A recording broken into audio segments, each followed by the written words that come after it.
Welcome, Aquarius, to your 2024 horoscope. In this horoscope, I will be walking you through each month of 2024, giving you a really good understanding of the energy that you will be moving through for the year ahead.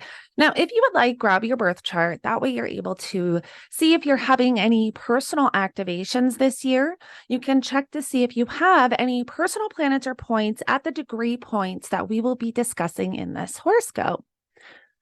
Now, in 2024, we have Pluto re-entering Aquarius. Now, we did get a taste of what this Pluto and Aquarius energy is going to bring us back in 2023 between March and June. However, Pluto is going to be spending much more time in Aquarius in 2024, giving us a much better understanding of what this Pluto and Aquarius is going to feel like collectively and individually. And because Aquarius is your rising sign and you have Aquarius in the first house, you are really going to feel this more so than, any of the other signs. So we will be getting into all of that energy. Now, we also have our eclipses in Aries and Libra shaking up these areas of our life. We have the Jupiter-Uranus conjunction in Taurus. We have Jupiter entering Gemini, which is a pretty big energy shift. We have the Mars-Jupiter conjunction in Gemini, and we also have a Mars retrograde at the end of 2024 that carries into 2025. So we will be getting into all of that energy. Now let's get into it. So I have selected a chart for each month to give you a bit of a visual. Now on January 1st, we have Mercury stationing direct in Sagittarius. So you have Sagittarius in your 11th house of friends and friendships, social groups, online connections, social media. And back in on December 13th of 2023, Mercury stationed retrograde. So at the end of 2023, we were rethinking and reevaluating, something around these areas of life, your 11th and your 12th house. So now your 12th house can represent the subconscious, also self-undoing behaviors and patterns, spirituality, karmic energy. The 12th house can also represent endings. So you were rethinking and reevaluating something around, these areas of life. Now, on the first, when Mercury stations direct, Mercury is going to station direct at 22 degrees of Sagittarius right here. And the interesting thing is that at the end of 2024, Mercury is going to station retrograde at 22 degrees of Sagittarius.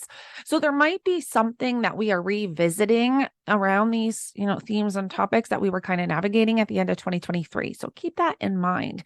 Now, on January 4th, we will have Mars enter Capricorn right here in your 12th house.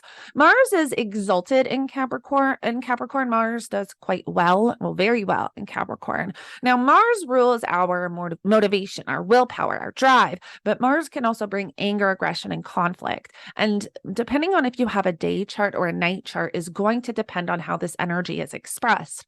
So for example, if you have a day chart, Mars is your most malefic planet. If you have a night chart, Saturn is your most malefic planet. So also keep that in mind as we are going through these energies. Now, on January 11th, we will have our new moon in Capricorn at 20 degrees. And so this is a perfect time to set intentions for those 12th house themes and topics. On the 13th, we will have Mercury re-enter Capricorn, after that retrograde period. So there's still something that there's more clarity coming in for whatever you were rethinking during that Mercury retrograde. Now, on the 19th, 20th, and 21st, we have the Sun-Pluto conjunction. And this is really big because we're going to have the Sun form a conjunction to Pluto at 29 degrees. And then we're going to have the Sun enter Aquarius. And a couple hours later, we're going to have Pluto enter Aquarius, and this is in your first house.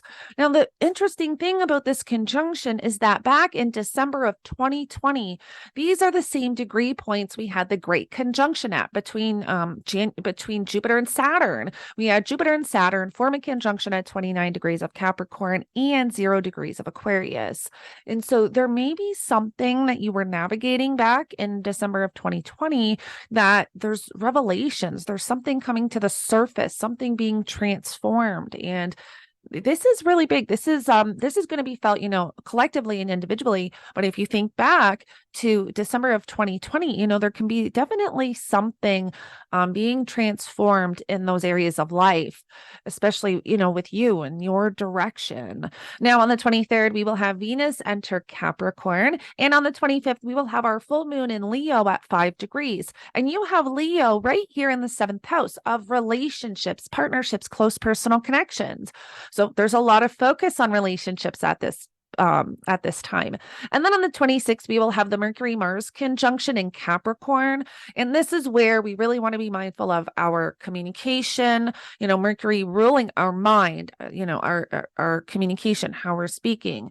And Mars can bring anger, aggression, and conflict. So this is something we're kind of all feeling. Now, this is in your 12th house. And so with the 12th house, that suppresses energy. This can feel quite heavy and intense for you. So this is a time period where you not only want to be mindful of your conversations, but even your thoughts, right? This is where your thoughts can become a little bit overwhelming and you can get in your own way. So definitely be, mindful at this time. Now on the 27th, we will have Uranus station direct right here in the fourth house. And this is where you want to be checking for your personal planets or points, because whenever we have these outer planet stations, so the outer planets are Uranus, Neptune, Pluto, when they station either direct or retrograde on our personal planets or points where we tend to feel that energy more intensely. And because you could actually have your IC in the fourth house, which is your home, your family, your parents, you might feel that if you have a personal planet or point around that 19 degrees of Taurus. And then we get into February. Now, as we get into February, we have all planets direct. It is go time. If you have anything to launch, now is the time to do so. Now, February 5th, we will have Mercury entering Aquarius, your first house. So we